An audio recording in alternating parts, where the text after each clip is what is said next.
Welcome to the Rockabye Revenue Podcast with me, Abby Watson. I'm a mum of four and a business strategist, and I train people to become hypnobirthing teachers. In the last decade, I've built a thriving baby business that grew beyond my wildest dreams.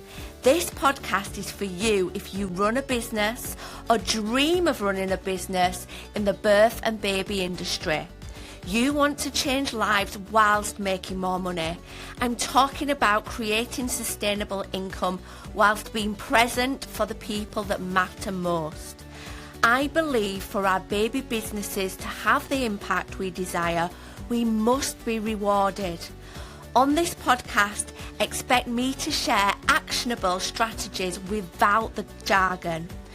I've been where you are. I've built a business while raising four little ones, and now I'm here to help you turn your passion into profit while creating the life you've always dreamed of. So let's get started. Hello, lovely one. Welcome back to another episode of Rockabye Revenue. I'm talking about something today that I know so many of you listening will not be doing very much of, and quite frankly, you're missing out on a whole lot of easy bookings. I've been thinking about this topic because a couple of weeks ago I hosted my bi-monthly CPD session in my training business, Love Your Birth. So I train hypnobirthing teachers, and every 2 months I do an extra optional training that's there for our students and graduates, even if they trained with us 3 years ago. And that now, if you're listening and you're one of our LYB crew, that is now in your online area ready to listen to and watch. And it was all about offering refresher courses. We were talking about who refresher hypnobirthing courses are for, who they're not for, what they are, what to charge, what to cover, how to structure them, and so on. And I tell you what, one of the biggest takeaways for so many people on that workshop was how they're not even mentioning that these things exist. They offer them, but they never tell people that they offer them.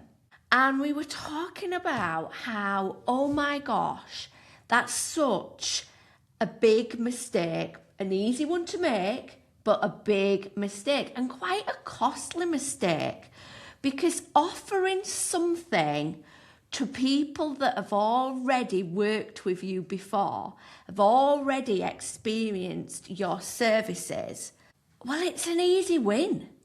Those people that have already used your services are so much more likely to take you up on your offer compared to someone who has just stumbled upon you. And quite often in business, especially in baby business, we're so focused on attracting new people, getting new followers, getting new subscribers to our email lists, getting new eyes on our websites, when actually we forget that the people that are already there and looking because they've experienced your gloriousness are actually brilliant clients, and we forget that we can offer something to them. And in a book called Marketing Metrics, doesn't that sound a fascinating book, eh? It said that people that have already worked with you before as a business owner are 60 to 70% likely to buy again, compared to 5 to 20% likely from someone brand new. So what we're talking about there is someone who is looking for your services and they find your stuff. They're about 5 to 20% likely to take the plunge, whereas someone who's already used your services before are like 60 to 70% likely to take the plunge. Yet so often we're forgetting about those people, and we're almost like, okay, they've done a course with us before, they've used our services before, they've left us a review, done, and we're moving on to the next people. We're attracting the next people when actually they might be your next bookings. And you might be sat here, maybe as a hypnobirthing teacher, maybe as a sleep consultant, thinking, yeah, but if I've offered them my course and they've done my course, what else am I selling them? Abby, are you saying I need to train in something brand new so I've got an additional thing to offer them? Well, no, I'm not saying that. And there's definitely downsides to offering new services all the time and almost being like a jack of all trades. I'm not saying you need to train in something new. You could. That could be the answer. But actually, there might already be things that you could offer with your current skill set that is different to what they've already done. So let's take the example of a hypnobirthing teacher. Okay, so someone does a hypnobirthing course with you in their first pregnancy, let's say. 18 months later, they're pregnant with number 2. And maybe they don't want to do a full course with you again. Maybe they don't feel they need to. You could be offering them a refresher course, Or maybe you've got clients that have done your hypnobirthing course around the 25-week mark. They've loved it. They've lapped it up. Wouldn't they be brilliant clients to come to your next pregnancy retreat? Selling to people who have already experienced the wonder that is you and your services is going to be so much easier. Let's take a sleep consultant.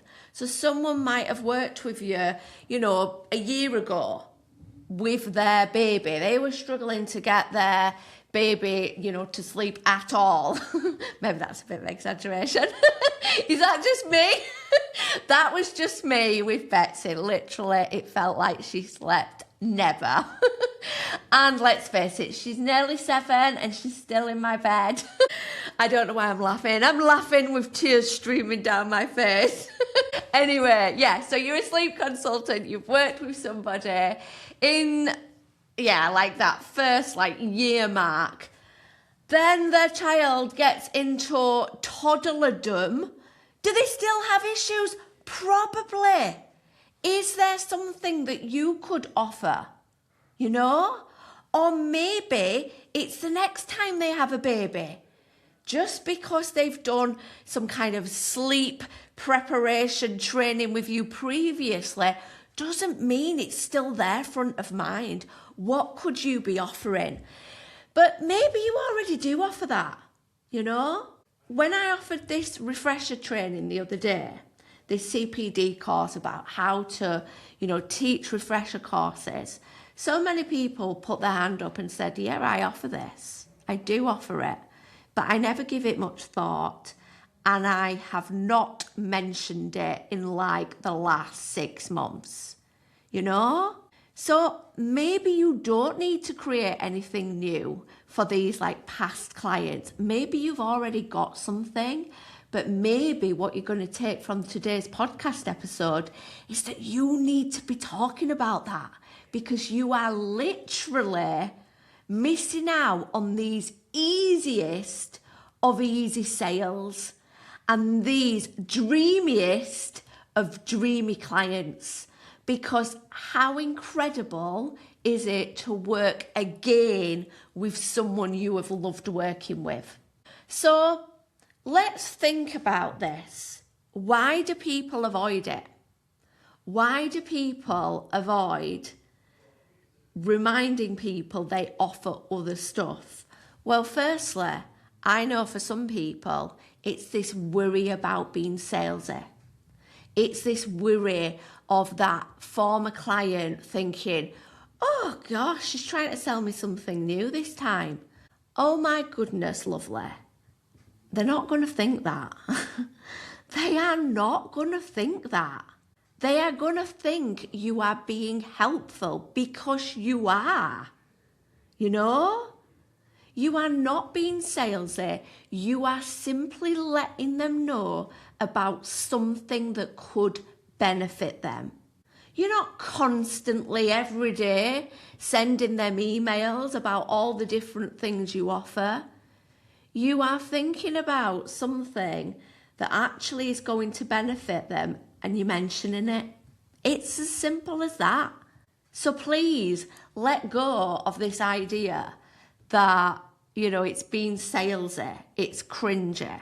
It's actually just being useful. I blooming wish I'd have known about other services that someone I've loved being my coach, being my guide offered. Because if I love what they do, I want more of it. Your clients are likely to be that too. Another reason people don't do it is because they get swept up in the whole online marketing pressure. Being consistent on their social media, and often that's about attracting new people all the time, getting more followers, getting more people to like your stuff, when actually there might be people under your nose that you are missing. So turn your attention to them. Remind them that you are there and you have other things that they could benefit from. Nurture those people because it's easy, it's fun, and you are so much more likely to get bookings from doing it. Now, I remember when I was probably about 17, I worked at Claire's Accessories. Do you know Claire's Accessories? I think they're all closing down. I'm not surprised, to be honest. I'm surprised it's lasted this long, overpriced hat, I worked at Claire's Accessories and I loved that little Saturday job. I did. Except the piercing ears part, I felt very, very undertrained to be making holes in people's bodies. I definitely did. But anyway, that's not what we're here to talk about. But when I worked at Claire's Accessories, they were very on this. They were very much about, you have a customer, and I mean, this sounds very very hardcore business, and maybe this is what makes us feel a little uncomfortable. And I'm not saying take a leaf out of Claire's book. What I'm saying is, they were very much about, if you've got a customer, they're buying something, whilst they're there, if you can get them to buy something else, amazing. So as sales assistants at Claire's, when we were at the checkout, checking their goods out, we had to offer them other stuff. These were called add-ons, okay? And they were all around the tills. And if you've ever been into Claire's, you probably have seen these things. They're usually good value stuff, cheaper stuff, but we had to literally be checking their stuff out and be like, oh, have you seen that we've got this lovely glittery hairbrush on offer for £5 today? Or do you know that this pencil sharpener is so good and your child will just love it? Would you like to buy it? We had to directly ask them to buy these add-ons.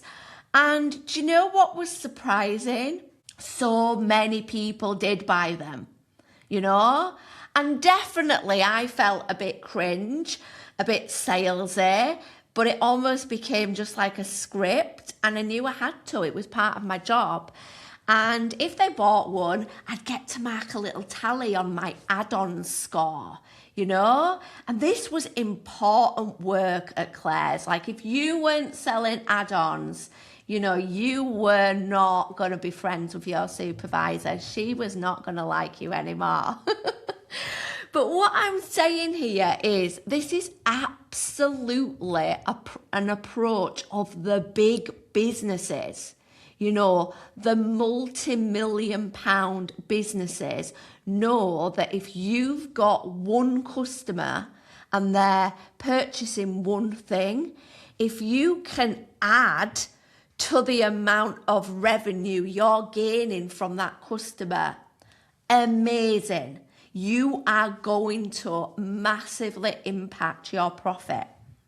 So let's think like those big £1 million businesses, Let's think about it. And when we get somebody wanting to, buy something from us, thinking that's not the end, there will be other things that I can offer them even now or later down the line. And that's how I'm going to very simply increase the amount of money that I receive without having to double the amount of people that I attract in the first place.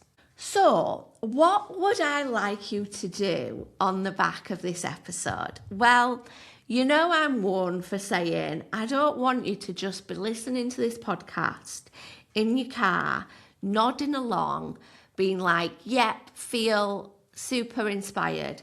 I want you to take action, because it's the taking action bit that is going to give you the roaring success that you deserve. So really simply, I want you to think for a moment now, what is it that I can offer those people that have already bought from me? So if you're a hypnobirthing teacher, it might be thinking about things like pregnancy retreats, refresher courses. It might be thinking about, could I offer like a one-off, pre-birth reminder, for people that have done the course earlier? Or maybe it's that you want to offer some kind of relaxation for new parents, using your skills from hypnobirthing and taking it postnatally as well. Or maybe you're a baby massage teacher and you think, well, actually, I need to develop something for the next stage, for when they are moving about more, the babies, by the way, not the parents. When the babies are crawling about, maybe I need to think about next stage classes. Or maybe I want to get in there sooner and I want to be making connections with people in pregnancy. Maybe you might think about being a hypnobirthing teacher, so that you are meeting them in pregnancy and postnatally with your baby massage stuff. Maybe if you're a sleep consultant, it's thinking, okay, I've got my signature offering.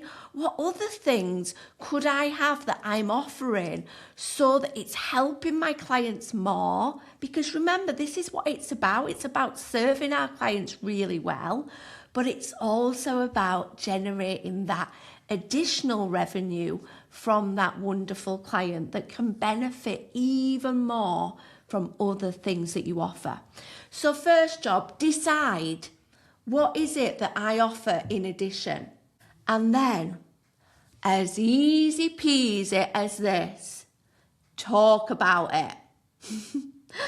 And maybe that could be as simple as sending your past clients an email, letting them know that you loved it when they attended your course and you've been thinking about them lately. Do you know I offer this? Can be as easy as that. Or it could be taking to your social media and talking about what you offer in terms of beyond the main thing you offer. So on that CPD session about offering refresher courses, I was talking about how actually it's all right, it's sat on your website, but no one's going to book it if they don't hear it's there. So actually saying, I understand that when you're pregnant with baby number 2, you might have had a great birth using hypnobirthing previously. But I understand this pregnancy might feel different. You're now entertaining a toddler. You don't have as much time. Maybe you feel that you've drifted out of that sense of calm. And maybe you feel like your pregnancy is the bottom of the agenda because you are so busy with the child that you are now caring for. This is why I offer a hypnobirthing refresher. This is why it's going to be wonderful for you. This is what it's going to do. Yeah? Letting people know it's what you offer and why they really need it. As simple as that. And if you do that, please let me know. please let me know, because it just makes me so blooming happy to know that things that I'm saying on this podcast are making you take real life action that is going to make you have a more successful business. You deserve that. Your clients deserve you to have success so that you are still here when they have their next baby. Yeah? They deserve that. So, my lovely one, I hope you have found this episode useful. And as always, please do share it with a friend. If you know someone who is in the birth or baby industry and you know they could do with that weekly inspiration, motivation and strategy, please do share the podcast. It really, really helps us getting more I was going to say eyeballs and then I was going to say earballs. Earlobe? No, we're not getting in earlobes. That's what I did in Claire's. Eardrums. Yeah, let's get in more eardrums. So please, please, please do share the podcast. It really helps me out. And have a wonderful week and keep on changing lives. Take care. Bye. Thank you for listening to Rockabye Revenue. I hope this episode has left you with some fresh ideas and bundles of motivation. If you enjoyed this episode, do make sure you click subscribe so you never miss an installment. And if you found this episode useful, I'd love you forever if you leave a 5-star review, helping this podcast reach the ears of more of the helpers in this world. And remember, keep changing lives. See you next time.